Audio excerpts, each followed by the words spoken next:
Welcome back to another episode of Rock Boys Football. Some big news Saturday night for the Ole Miss Rebel fans as Zakari Franklin has committed to Ole Miss.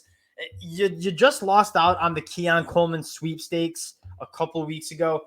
A pretty damn good consolation prize, and a guy that I might even be taking over Keon Coleman in Zakari Franklin. We've been on multiple podcasts kind of breaking down some of the players left in the transfer portal. I've been pretty vocal about Zakari Franklin being one of those guys, and you take a look at 24/7 and how they evaluate the wide receiver position in the transfer portal, having him at 22, I mean, that's good. You're getting a very good player in terms of how 24/7 stacks him up. I'm going to say right now, I don't think there were 22 better wide receivers in the transfer portal than Zakari Franklin. Going to break down what Zakari Franklin is going to bring to this Ole Miss team and what kind of player he was at UTSA. Now, before we do, again, just want to say thank you to you guys. I can't stress enough just how awesome it has been with all the support, whether we're talking high school recruiting, whether we're talking the transfer portal, whether we're doing game picks in the fall. The support that you guys have shown truly has been a dream come true. So if you do enjoy the content, you want to support the fellas, consider subscribing to the channel. And without further ado, let's get into Zakari Franklin, who, again, probably wasn't getting the national media attention that I think he deserved for two reasons. One, coming from UTSA, a non-Power 5 school, just naturally not going to get the national media attention. And then two, probably not the walking highlight reel that a guy like Keon Coleman was.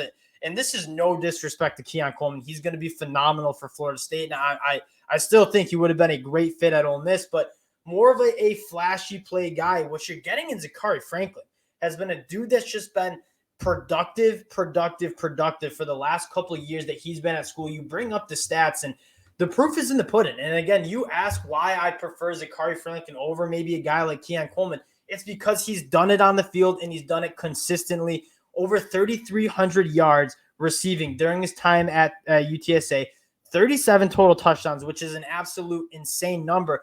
But going just after the last 2 years, in 2021, 81 catches for 1,000 yards and 12 touchdowns, and then 94 catches, 1,100 yards and 15 touchdowns in 2022. There might be a little bias because I have been really high on this UTSA team for a couple of years now. I've watched a lot of their games, and Zakari Franklin has been a guy that has won a lot of football games for UTSA. But getting into what he's going to bring, you look at what Ole Miss lost to the NFL draft this year, a guy like Malik Heath, a guy like Jonathan Mingo, kind of guys who were wide receiver ones in this Ole Miss offense. You look at what they were going to have at that wide receiver position. You have a guy like Jordan Watkins, who I really do like, and he's going to be a great slot guy who's very fast. I really do like J.J. Henry. I like Dayton Wade. I like Trey Harris, who they brought in from La Tech. What it did seem that they were missing, though, was that bona fide wide receiver one when you needed a play on 3rd and 7 or 3rd and 5, and you needed someone to create separation, have some ball skills, and be able to catch it and get after it after the catch.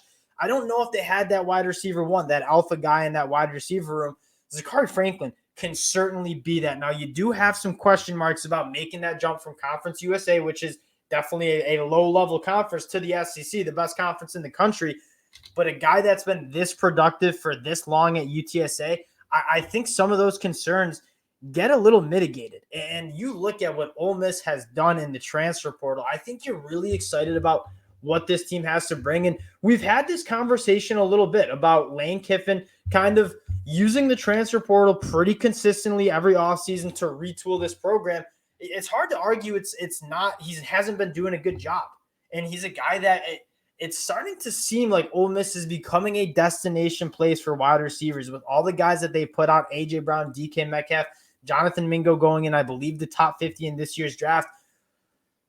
Ole Miss seems to be a place where wide receivers, it's a destination for wide receivers to go. And what's the best way to sell a program on the recruiting trail? It's putting guys into the NFL. And at the wide receiver position, there hasn't been many programs to do a better job of that than what the Ole Miss Rebels have been doing. And projecting this team into 2023, I think you needed to retool some pass catchers. And I think he did exactly, or Lane Kiffin, I should say, has done exactly that. Now, I'm really excited at what they did at the quarterback room.